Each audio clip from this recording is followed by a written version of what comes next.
सहाबे कराम ने ये उसूल बनाया था कि अगर कोई आदमी इशा की नमाज में और फजर की जमात में, इशा की नमाज में और फजर की जमात में बर वक्त हाजिर ना होता, हम समझ जाया करते थे कि ये आदमी मुसलमान नहीं है बल्कि मुनाफिक है। और मुनाफिक की सज़ा क्या है मालूम है? मुनाफिक ये सबसे बदतर जहन्नम के सबसे निचले तबके में रहेंगे।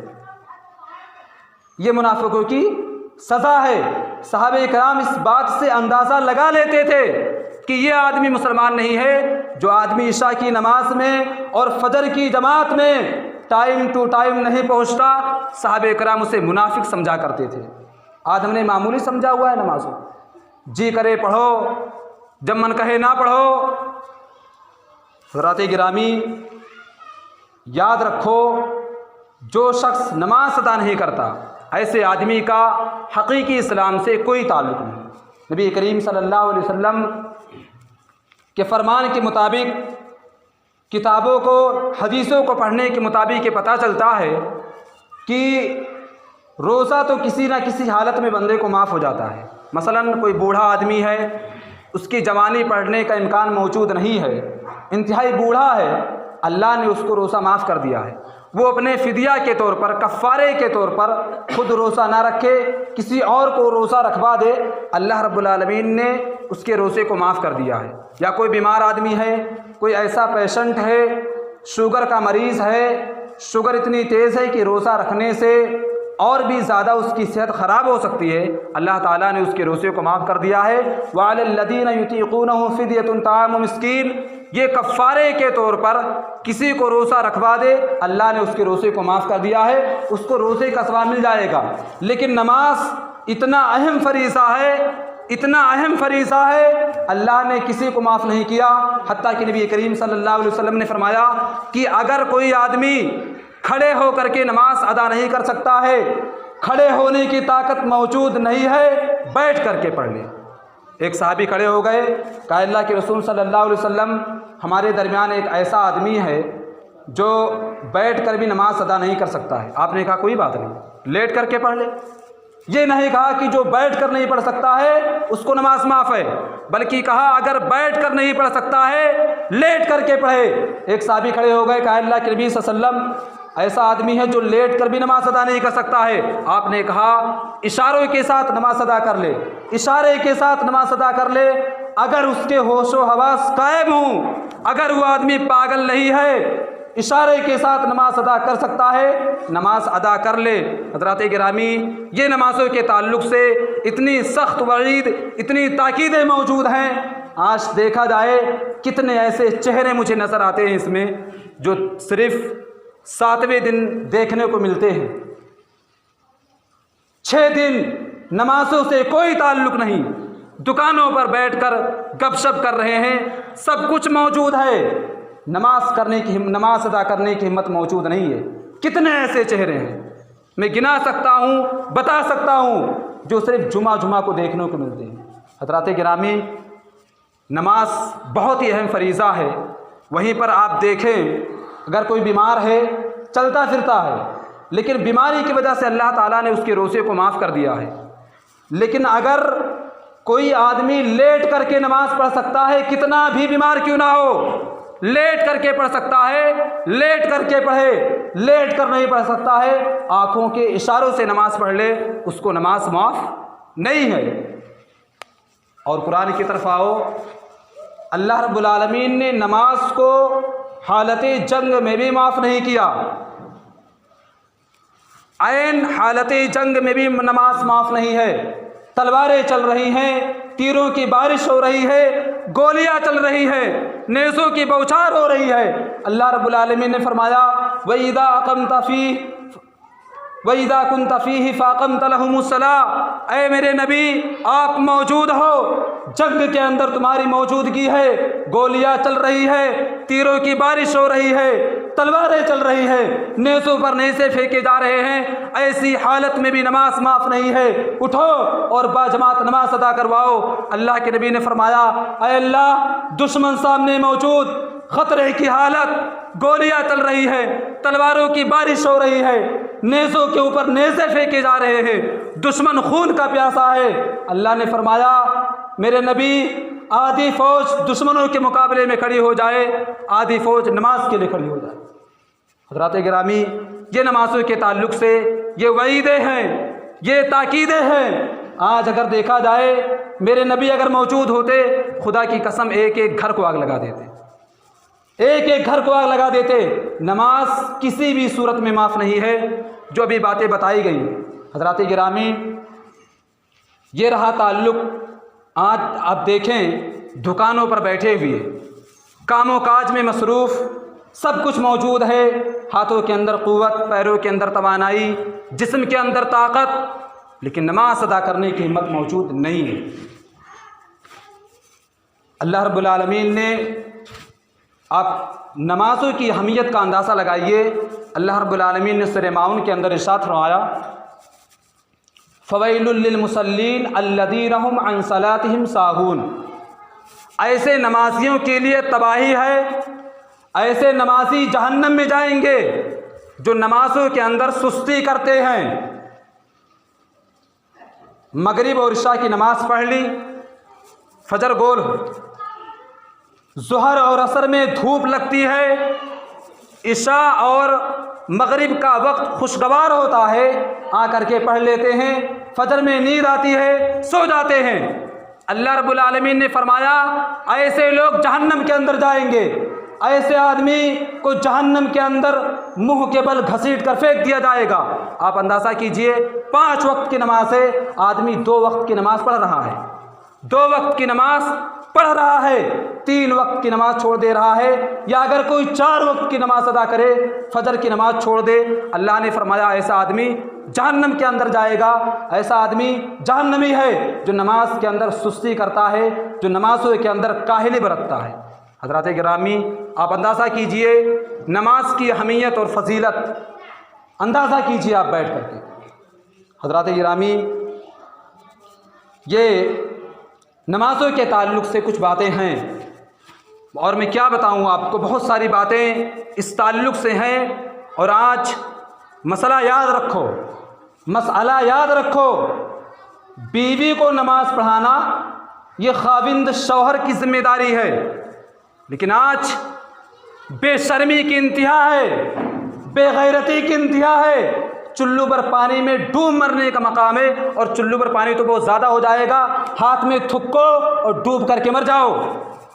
आज बीवियां शौहरों को नमाज पढ़ाती हैं, बीवी बेचारी 5 वक्ता नमाजी है, 5 वक्त की नमाज पाबंदी से अदा करती है, लेकिन शौहर ने कभी नमाज का चेहरा ही नहीं देखा, शौहर को कभी नमाज अदा करने का मौका ही नहीं मिलता। बड़ी बहादुरी करते हैं, लोगों पर एहसान करते हैं, इमामों पर, मौलवियों पर एहसान करते हैं, जुमा के दिन चले जाते हैं, नाम लिखवाने चले जाते हैं कि हम मुसलमान हैं, बालापुर तुलसीपुर मिल जाए तो पता चले कि हाँ ये मुसलमान थे, जुमा के दिन आए थे नमाज अदा करने के। बहुत एहसान करते हैं जुमा के दिन आकर के। और ऐसी भी हस्तियाँ, ऐसी भी शख्सियतें मौजूद हैं जिनको सिर्फ ईद ही ईद नसीब होती है। मेरे भाइयों, याद रखो, बीवी को नमाज पढ़ाना ये शौहर की जिम्मेदारी है, नाबालिग बेटे को नमाज पढ़ाना भी बाप की जिम्मेदारी है। क़यामत के दिन, मैदान महशर के दिन ऐसे शौहर और ऐसे बाप को मुजरिमों की सब में उठाया जाएगा जो खुद तो नमाज पढ़ते हैं लेकिन अपने घर वालों को नमाज पढ़ने का हुक्म नहीं देते हैं। ऐसे लोग भी मुजरिमों की सब में उठाए जाएंगे। मैदान महशर का दिन होगा, क़यामत का दिन होगा, एक आदमी को लाया जाएगा, उसके अमाल का वज़न हो चुका होगा, अल्लाह फरमाएगा इसे जन्नत के अंदर ले जाओ, इसकी नमाज़ें ज़्यादा हैं, रोज़ा खूब रखा है, सब कुछ है, सारी नेकियां हैं, यह आदमी गुनाहों से ज़्यादा इसने नेकियां की हैं, इसे जन्नत के अंदर ले जाओ। फरिश्ते उसे जन्नत के अंदर ले जाने लगेंगे। एक औरत पीछे से चीखती हुई, चिल्लाती हुई आएगी, अल्लाह इन नमाजी साहब को रोको, ये हाजी साहब मुझे छोड़ करके जन्नत में कैसे जा रहे हैं। अल्लाह, ये दुनिया के अंदर मेरा शौहर था, दुनिया के अंदर मैं इसकी बीवी थी, ये खुद तो नमाज पढ़ता था, हड्डियाँ में नमक ज़्यादा हो जाए लाठी उठा लेता था, रोटी पकाने में देर हो जाए घर को आसमान पे उठा लेता था, लेकिन अल्लाह कभी इसने मुझे नमाज की तलकीन नहीं की। आज ये जन्नत में जा रहा है, मैं जहन्नम में कैसे जा रही हूँ। अगर ये चाहता तो मैं कभी भी नमाज नहीं छोड़ सकती थी, आज मैं इसकी वजह से जहन्नम में कैसे जाऊँ। अल्लाह ताला फरमाएगा इस बदबख्त को भी चेहरे के बल घसीट करके जहन्नम के अंदर फेंक दो। क्यों? क्योंकि उसने खुद नमाज अदा की है लेकिन अपनी बीवी को नमाज अदा करने का हुक्म नहीं दिया है।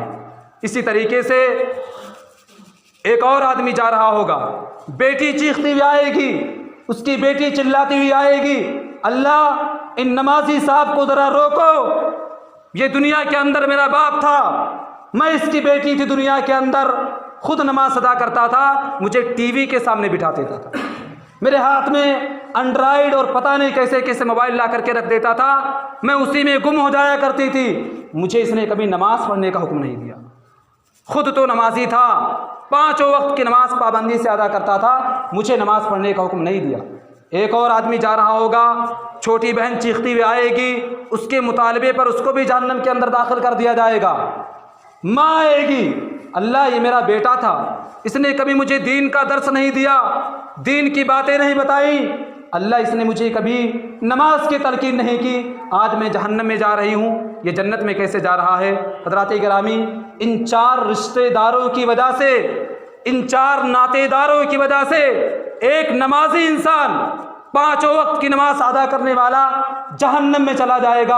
आप अंदाज़ा लगाइए, सोचिए, जो नमाज ही अदा नहीं करता, शरीयत इस्लामिया की नज़र में उस आदमी की क्या अहमियत है, उसकी क्या हैसियत है, क्या स्टेटस है, क्या मर्तबा है, आप अंदाज़ा लगाइए बैठ करके। और इन सारी चीज़ों की वजह क्या है? इन सारी चीज़ों की वजह ये दुनिया है। ये दुनिया जिसकी हैसियत आखिरत के मुकाबले में पानी के एक कतरे के बराबर है। अल्लाह के नबी सल्लल्लाहु अलैहि वसल्लम ने फरमाया कि इस दुनिया की हैसियत आखिरत के मुकाबले में उसी तरह है जिस तरीके से समंदर में एक कतरे पानी की हैसियत होती है। कितना बेवकूफ़ और अहमक है वो आदमी जो एक कतरा पानी के लिए पूरा समंदर ठुकरा दे। कितना गिरा हुआ है वो इंसान, कितना कम अक्ल है वो इंसान जो 60 साल ज़िंदगी को बनाने के लिए, 50 साल ज़िंदगी को बनाने के लिए उन लाखों अरबों करोड़ों साल ज़िंदगियों को ख़राब करता है। आज इंसान नमाज अदा नहीं करता। क्यों नहीं करता?